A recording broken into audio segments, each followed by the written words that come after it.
معیار کمای گلاسکو، روشی که با نمره دادن به توانایی بیمار در باز کردن چشمهاش، در پاسخهای حرکتیش و پاسخهای کلامی سطح هوشیاری بیمار رو ارزیابی میکنه. این مقیاس که یه معیاره و به اسم کمای گلاسکو یا مخففش میشه GCS معروفه، یه معیاریه که برای تعیین عمق و شدت کاهش سطح هوشیاری یا همون کما در افراد بالای 5 سال استفاده میشه. این مقیاس معمولا تو آسیب‌های مغزی، تو اورژانس‌ها، مواردی که هوشیاری فرد اثر میذاره به کار برده میشه. بالاترین امتیازش که افراد عادی هستن امتیازش 15 و حداقلش 3. الان امتیاز من، شما یا افرادی که مسئله ندارن سطح هوشیاریشون میشه 15. اما اگه فردی زیر دستگاه تنفس مصنوعی باشه، تو ICU باشه، یعنی توی یه لوله‌ای رو در دهانش قرار بدن، اون لوله وصل میشه به دستگاه تنفس مصنوعی و داره یه اکسیژن رو از دستگاه به ریه ها میرسونه، خب طبیعتا اون موقع ما نمیتونیم کلام مریض رو بررسی کنیم. خب چرا؟ چون اون لوله نمیذاره حرف بزنه. پس برای بیمارایی که دستگاه تنفس مصنوعی داره بهشون اکسیژن میده، پایین‌ترین عدد سطح هوشیاریشون 2 میشه و بالاترین عدد سطح هوشیاریشون 10-15 نیست، چون این مریضا اون 5 نمره حرف زدن یا بررسی تکلم یا نمره تکلمشون رو نمیگیرن، به خاطر همین دیگه بالاترینش 5. معمولا اونایی که سطح هوشیاریشون میاد زیر 5، یعنی مریضی باشه که سطح هوشیاریشو حساب کنن و ببینن زیر 8 و تا اون موقع نیاز به دستگاه نداشته یا زیر دستگاه تنفس نرفته، معمولا وقتی دیگه زیر 8 بیاد زیر دستگاه تنفس میره، چون اگه این کار نکنن ممکنه برای اکسیژن بدنش مشکل به وجود بیاد. حالا برای تعیین سطح هوشیاری 3 بخش مجزا رو بررسی میکنن. الان میخوایم در مورد نمره دادن این مقیاس حرف بزنیم. این 3 تا بخش شامل صدا، دوربین، حرکته، یعنی چشم، گفتار و حرکت. میان این 3 تا رو بررسی میکنن و بهش نمره میدن. اول در مورد بخش چشم. بخش چشم 4 نمره داره. در مورد حرف زدن 5 نمره، در مورد حرکت هم 6 نمره، یعنی این 3 تا نمره است که جمعش میشه 15 دیگه. خب تو حالت نرمال جمعش میشه 15 و تو حالت دیگه هم که بهتون گفتم اونایی که زیر دستگاه تنفس مصنوعی باشن 2، اگه نباشن پایین‌ترین نمرهشون میشه 3. اما معیار گلاسکو یا همین تعیین عدد سطح هوشیاری تو اکثر موارد گفتم برای تعیین شدت آسیب مغزی استفاده میشه. مثلا اونایی که سکته مغزی میکنن یا عفونت‌های خیلی گسترده‌ای دارن، تشنج‌هایی درشون رخ میده، ضربه، سقوط، تصادف، اونجا این عدد میتونه به کمک ما بیاد و یه اطلاعات خوبی رو به ما بده. حالا این عدد چند باشه خطرناکه. ببینید اگه این عدد رو محاسبه کردید، حالا در مورد محاسبه‌اش هم حرف میزنیم، اگه نمرش 13 تا 15 بود، این یعنی آسیب خفیفیه. اگه نمره بین 9 تا 12 بود، یعنی آسیب متوسطه. تو نمره 8 و کمتر اگه باشه، یعنی آسیب شدید مغزی وجود داره.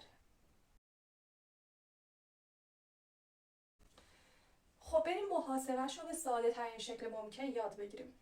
اول بریم سراغ چشما. اگه مریض شما چشماش به خودی خود باز باشه، یعنی مثل من و شما داره به محیط اطرافش آدما نگاه میکنه، اون موقع بهش نمره 4 میدم.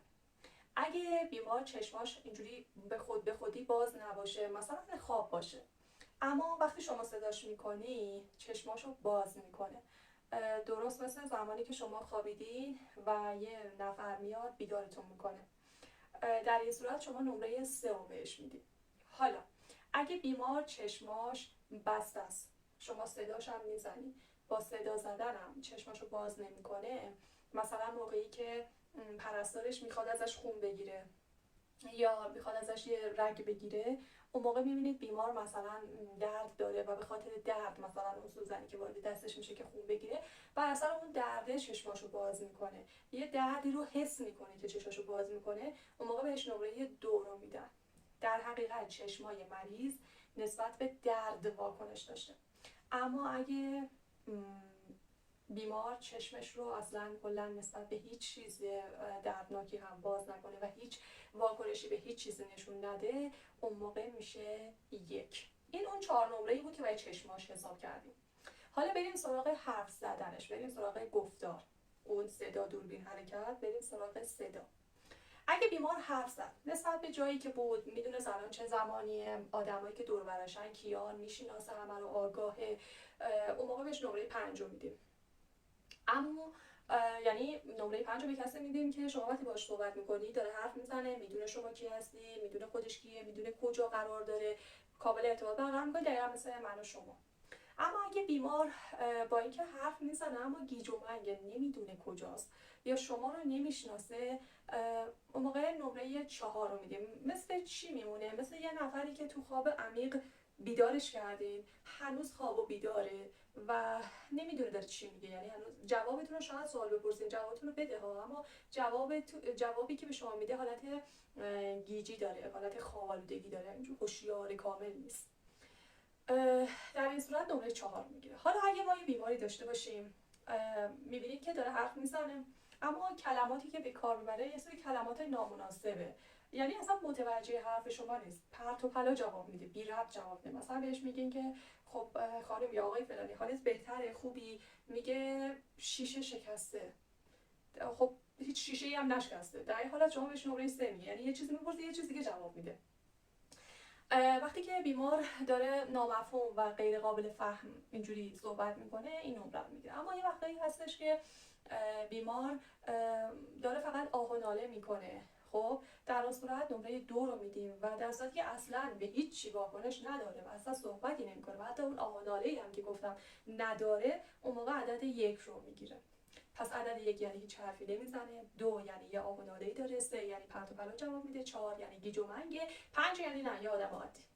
اما نمره حرکت، ببینید نمره 6 رو ما به مریضایی میدیم که قادر به انجام دستوراتن. یعنی من مثلا بهش میگم که خانم یا آقای فلانی دست منو فشار بده و فشار میده، میگم پاتو بیار بالا، میاره بالا، یک کاری رو انجام میده.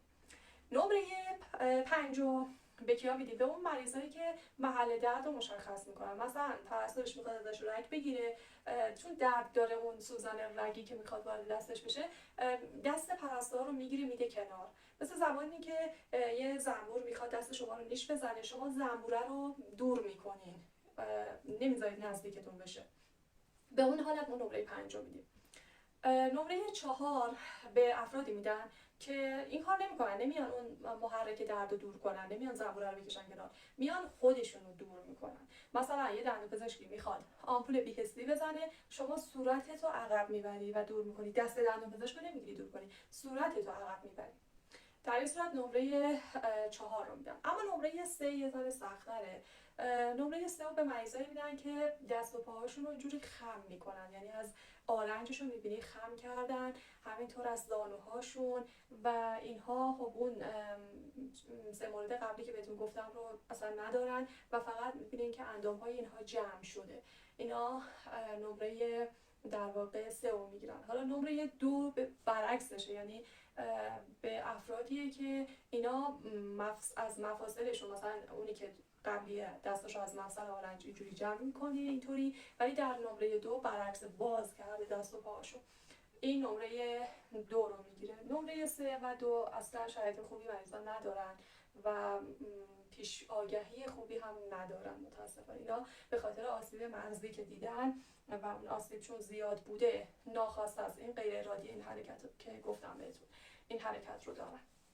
اما نمره 1 شامل بیماری میشه که این حتی دیگه انداماش هم بسته یا باز نیست، همینطوری مثل یک فردی که توی خواب کاملا عمیقه و یه مثل فردی که توی بیهوشی عمیقه و به هیچ چیزی واکنش نشون نمیده و هیچ حرکتی نداره، بهش نمره 1 رو میدن.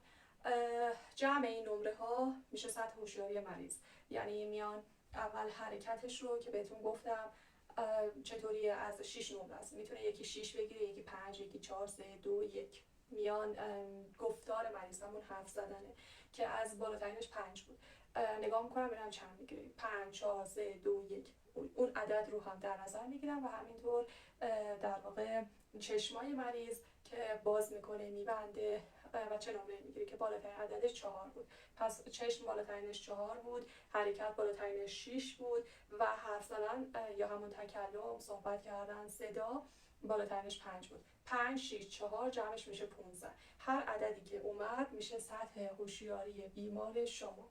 و اینکه سطح هوشیاری بیمارایی که توی بخشای ویژه بستری هستن یا تمام بیمارهایی که بدحال هستن ثابت نیست. ممکنه که توی یک شیفت خوب باشه، میتونه توی 1 ساعت خوب باشه، میتونه توی چند ساعت بعد پایین یا بالا بره، میتونه در طی روزها تغییر پیدا کنه. سطح هوشیاری با داروها میتونه بالا پایین بشه، داروهایی که آرام بخش هستن میتونه رو سطح هوشیاری بیمار تاثیر بذاره و سطح هوشیاری رو بیاره پایین. شما یه قرص آرام بخش میخورید، طبیعتا احساس خوابالودگی، خواب دارید و به خواب میرید، خب سطح هوشیاری شما یه کوچولو میاد پایین‌تر.